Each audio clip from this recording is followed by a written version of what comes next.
Good morning. Good morning. Peace, peace. Peace, peace, peace. Make hopelessness and hunger cease. Leave us, glory to. This country is the only country in the world, really, that feels like it is justified in using them again. That's our official policy, and we're here to say that that's a bad idea. Really good. And even if our message isn't heard very far today, it echoes, it reverberates, it's a pebble in a pond, and the ripples go on and on. Joe Crookston has discovered a different kind of relationship song, songs that explore connections and interactions affecting total strangers.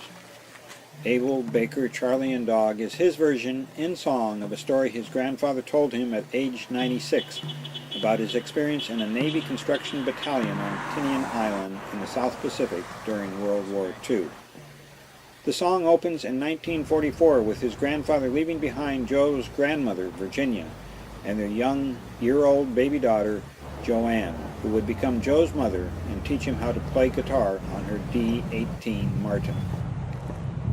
On the 65th anniversary of the bombing of Nagasaki, on August 9, 2010, 9 people were arrested at the Trident Naval Base in Bangor, Washington, for actions they took in front of the base that morning.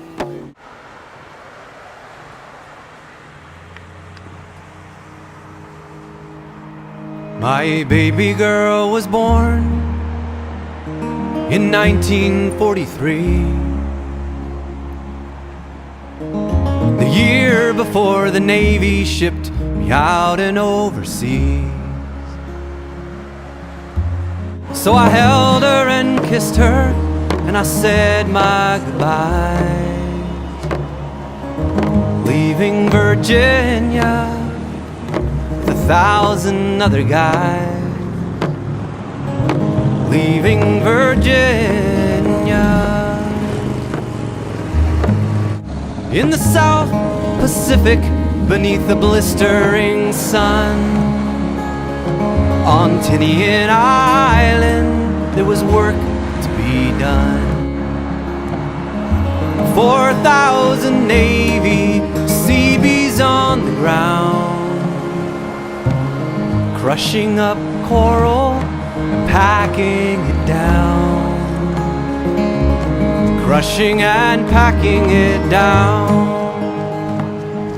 They never told us, forbidden to ask. They handed down the orders, we finished the task. We never knew what the runways were for. They said our job would be the one to end the war. Now the Seabees work like hell till the work gets done. We built 4 long runways laid straighter than guns, and the runways they glittered in the sunshine and fog. Named Abel and Baker and Charlie and Dog. Abel, Baker, Charlie and Dog. And the diggers and the cranes and my battalion guys. We paved the way to the Japanese skies.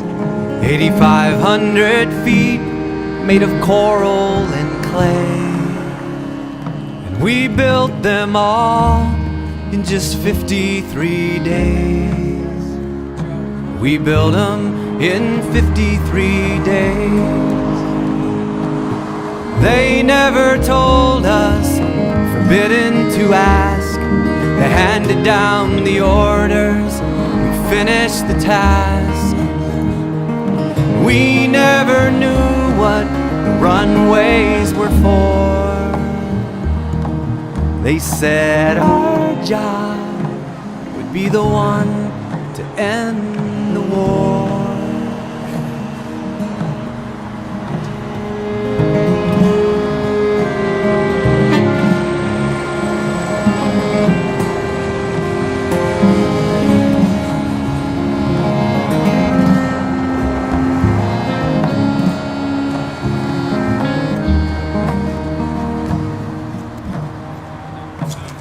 How the rumors flew around Tinian, none of us ever had a clue what Enola Gay and little boy would do. And in the early August heat, we all got the news that the runways we built were the runways they used. Abel, Baker, Charlie, and Dog, they never told us, forbidden to ask. They handed down the orders, we finished the task. We never knew what the runways were for. They said our job be the one to end the war.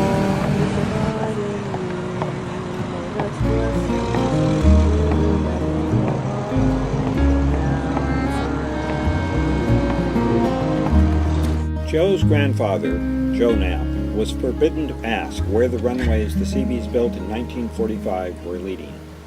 65 years later, the United States, that's us, have plans for another generation of Tridents capable of hundreds of nuclear holocausts around the world.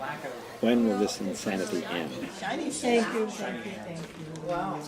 In a conversation I had on my way back to Ground Zero, McKnight's earlier words about a pebbles, ripples, and a pond came up.